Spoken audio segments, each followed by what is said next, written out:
Hi friends, బాగున్నారా? నేను కూడా చాలా బాగున్నా. ఒక 4 మంత్స్ బ్యాక్ నేను వెయిట్ లాస్ అవుదామని మైండ్లో ఫిక్స్ అయ్యాను. ఆ ప్రయత్నంలో చేసిన ఈ 4 నెలల్లో 5-6 సార్లు మిస్ అయిపోయింది. అంటే నా మనసులో నేను అనుకున్నా, ఈసారి చేస్తే పక్కా చేయాలి, మన లైఫ్ లాంగ్ ఉండాలి ఈ జర్నీ అనేది. ఓకే, రియల్గా కూడా మనం అనుకుంటే ఒక 2 నెలలు, 3 నెలలు కష్టపడితే గట్టిగానే తగ్గుతాం. ఆ తగ్గిన దాన్ని మనం అలానే స్టాండర్డ్‌గా మెయింటైన్ చేస్తామా? చేయలేం. కాబట్టి స్లోగా మంచి పద్ధతిలో తగ్గాలి అనుకుంటున్నా. అలా మొదలుపెట్టాను. నాకు ఆ దేవుడి దయ, గాడ్ గిఫ్టో గానీ, మా ఓనర్ యోగా క్లాస్‌కెళ్తారు. ఫ్రీగా చేపిస్తారు. మార్తాండ సార్ గారని గురూజీ. ఆహ్, నేను కూడా తనతో పాటు ఎళ్తున్నా. ఇట్లా సండేస్ అయితే ఉండవు. అయితే మంచి నేనేం చేసేసాను ఈ 4 మంత్స్‌లో చేసే తప్పేంటి అంటే, ఒక్కసారే ఇటు యోగాకెళ్ళడం, అట్లనే టీ మానేద్దామని టీ మానేసేసి, భోజనం గూడా పొద్దున పూట ఏదన్నా ఇట్లా ఫ్రూట్ అట్లా తిని మధ్యాహ్నం భోజనం చేసి, సాయంత్రం చపాతీ తిందాం అన్నట్టుగా ప్లాన్ చేసుకున్నా. అట్లా కొన్ని రోజులు ఒక 1 మంత్ అనుకోండి. 1 మంత్ చేశాను. కానీ దాన్ని, దాన్ని బ్యాలెన్స్ చేయలేకపోతాను. ఇగ సాయంత్రం కాంగానే చేసుకున్న ఓపిక లేక మళ్ళీ అన్నం తినుడు, టీ తాగకపోతే హెడ్‌ఏక్ వచ్చుడు.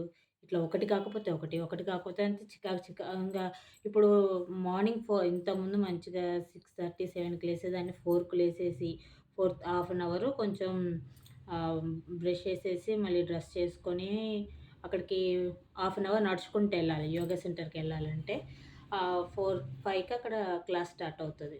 ఇట్లా ఈ 4కి లేసేసరికి మధ్యాహ్నం ఇంగ నిద్ర రాగట్లే డింగ్ డింగ్ అనొత్తంది. మాది కిరాణా షాపు. పొద్దుంచి రాత్రి దాకా తీసే ఉండాలి. నేను పోతే మా సార్ సరుకులు తెచ్చుకోవడం, ఆ పని చేయడం, ఈ పని చేయడం, ఇట్లా ఇగ ఉంటది గదా! ఇగ నిద్రకి పోతున్నా. నిద్రపోయా. ఇగ నిద్రపోయంగానే పొద్దున్నే లేసి ఇదంతా నిద్రపోవడం ఏంటని మాకు లైట్‌గా చిన్నగా ఇష్యూ అయింది. ఫన్నీగానే అయింది. అదంతా ఎందుకు మనకి కష్టపడేటోళ్ళకి ఇవన్నీ అవసరమా అన్నారు మా సారు. లేదు, కష్టపడేటోళ్ళకే ఇవి కావాలా అని ఇంగ అట్లా ఏదో చిన్న అయిపోయింది. మళ్ళీ వేరే టాపిక్‌కెళ్ళిపోతున్నా. ఏ ఏం జే ఇట్లా అయింది. ఇప్పుడు ఈ 4 మంత్స్ గూడా ఇగ మొన్న సంక్రాంతి సెలవులొత్తే ఒక 20 డేస్ అయిపోయింది.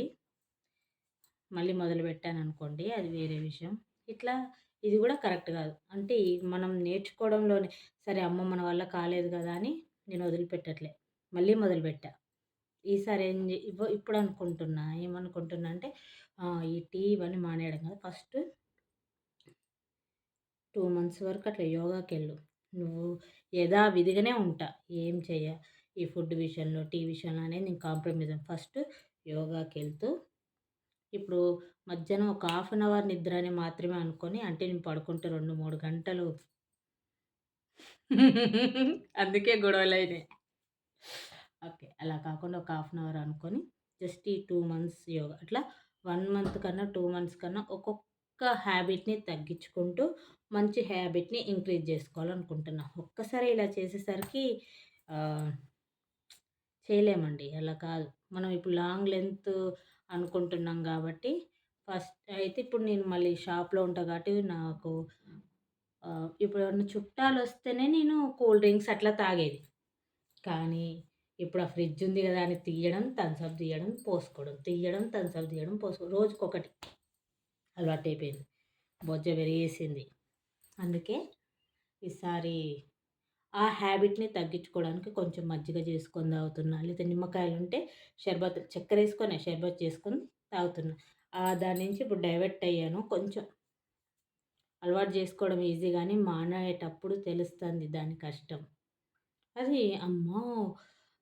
ఇప్పుడు నేను టీ మానేసి ఉండలేనంటే హెడ్‌ఏక్ వస్తుంది. దాని మీదకెళ్తాను ఇట్లా మందు తాగేటోళ్ళకి కూడా ఇట్లా అనిపిత్తదేమో పాపం అని అనిపిచ్చింది. కానీ నేను మానేసి చూపిస్తా. అట్లనే వాళ్ళు కూడా ట్రై చేయాల. అది వాళ్ళ టాపిక్. మళ్ళీ అందులోకెళ్ళిపోవద్దు. ఇలా అనుకుంటున్నా. మీతో ఎందుకు డిస్కషన్ చేస్తానంటే, మన ఈ వెయిట్ ఉన్నోళ్ళందరి పరిస్థితి ఇదే. ఏదో ఎక్సైట్‌మెంట్‌కి 1 month, 2 months wow! Wow! Super అని ఆ స్టేటస్‌లు అవన్నీ చూసేసి, లేతే ఈ వెయిట్ లాస్ జర్నీ వాళ్ళు చేసే వీడియోస్ చూసేసి అయిపోతున్నాం కానీ, అది కరెక్ట్ కాదు. అందుకే నా నా ఈ ప్రయాణంలో నాకు జరిగే అనుభవాలు చెప్తా ఉంటే దాన్ని ఎట్లా మార్చుకొని ఖచ్చితంగా అయితా అండి నేను. వెయిట్ లాస్ అవుతా. కాకపోతే అది 1 ఇయర్ పట్టొచ్చు, 2 ఇయర్ పట్టొచ్చు. కానీ హెల్తీగా తగ్గడానికి నేను ప్రయత్నిస్తున్నా. అందుకే ఇప్పటి వరకైతే నేను వాకింగ్‌కి మైండ్‌లో ఏం పెట్టుకోవట్లేదు. జస్ట్ వాకింగ్‌కెళ్ళి టైంకి నిద్రపోవడానికి ట్రై చేస్తన్న. మాది ఇగ కొట్టు బంద్ చేసి వచ్చేసరికి 10:30, 11 అవుతుంది. అంటే గట్టిగా అంటే 6, 4 ఆహ్, ఆ టైమే అది సరిపోతది. కానీ ఇన్ని రోజులుండి బద్ధకంగా ఉండి ఒక్కసారి యాక్టివ్ అయిపోయి నేను సూపర్ వుమెన్ కావాలంటే కాలేనుగా. అందుకే ఈ చిన్న చిన్న మార్పులు చేసుకుంటూ నా ప్రయాణాన్ని ముందుకు సాగిస్తున్నా. మీరు కూడా ఎవరైనా చేసేవాళ్ళుంటే హోప్‌ని అస్సలు కోల్పోవద్దండి. మీ ప్రయత్నం మీరు చేస్తా ఉండండి. ఓకే. ఇవాళ 1 వీక్ చేశారు. మళ్ళీ 1 వీకు రెస్ట్ తీసుకోండి. ఖచ్చితంగా రెస్ట్ తీసుకోండి. ఏ ప్రాబ్లమ్ రాదు. తర్వాత మళ్ళీ ఆ 1 వీక్ తర్వాత ఒక్కరోజైనా, 2 రోజులన్నా పోండి. అట్లా మానినంగా అయిపోయింది. ఇగ నేనింతే నా బతుకంతే నేను జెయ్యలేను. అబ్బా! ఇదంతా మనకవసరమా? ఇలాంటియన్నీ ఎవ్వరో చెప్పరు. మన మైండే. మన మైండే మనల్ని పడుకో ఏం లేస్తావులే చేసి సాధించేదేముంది. పుట్టుకున్న పోతే ఇవన్నీ వస్తాయి అనుభవించడానికి, రేపు బోయేటానికి అని ఇలా ఇలా నా మైండయితే నాకు చెప్తది. నేను వింటా. కాదు. ఒకవేళ పుటుక్కున పోకపోతే? అప్పుడు కాలో, చెయ్యో నొప్పిలేస్తే ఆ పెయిన్ నేను భరించాలిగా. అలా భరించకుండా ఉండాలి అంటే, ఆరోగ్యంగా ఉండాలంటే కొంచెం ఎక్సర్సైజ్, ఫుడ్ విషయంలో కంట్రోల్, మంచి ఫుడ్ ఇంక్రీజ్ చేసుకోవాలి. ఇది నా ప్లాన్. మీకేమైనా నచ్చితే ఫాలో అవ్వండి. లైక్ చేయండి, షేర్ చేయండి, కామెంట్ చేయండి. ఏమైనా సజెషన్స్ ఇస్తే ఇవ్వండి నాకు. నేను ఫాలో అవుతాను. Thank you.